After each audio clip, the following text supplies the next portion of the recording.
West.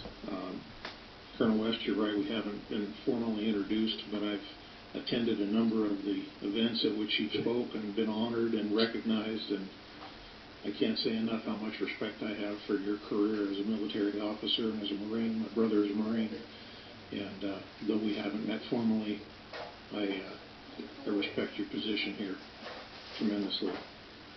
I do feel that some of the comments that have been made don't seem to make a lot of sense to me regarding, well, for one, the alternatives.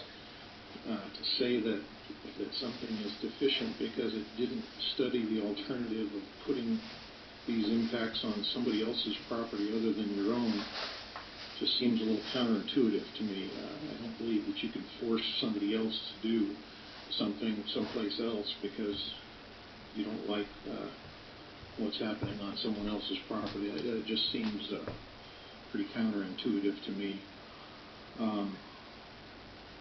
I do agree with Mr. Cassesi that minerals are where you find them.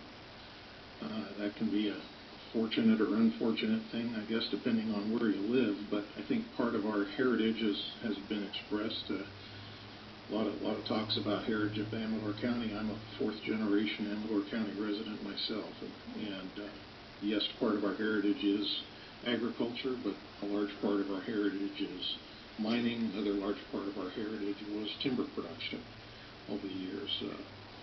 We've seen where timber production has gone and the condition that has left our forests in, the amount of truck traffic that existed in this county for many, many years as a result of that timber production, and actually a case study, if you will, of the economic benefits of value-added products to our resource-based productivity. When those mills were operating and the forests were operating, we weren't spending federal tax dollars to alleviate concerns of wildfire in our forests. Instead, those activities were generating about $900,000 a year that came directly to Amador County, specifically earmarked for roads and schools.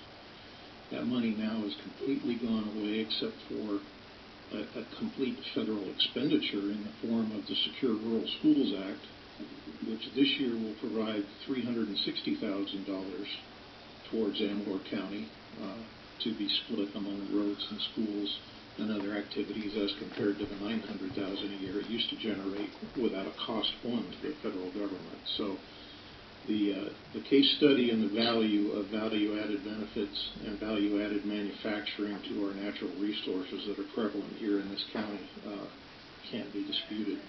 We recognize that with regards to our desire to create general plan designation on the lands surrounding the only rail access into Amador County for that very benefit, to take advantage of the fact of that low-cost shipping. And a lot of it revolves around the protection of the environment. I mean, this desire to ship goods more via rail is not only an economics desire, but it's one that's promoted vehemently by the state of California and the CARB board to reduce greenhouse gas emissions from these diesel truck traffic and so forth. So I think this project has addressed a lot of the things on both sides of the ideological spectrum, and done so in a way that's been analyzed in a way that we can say is in fact accurate and complete.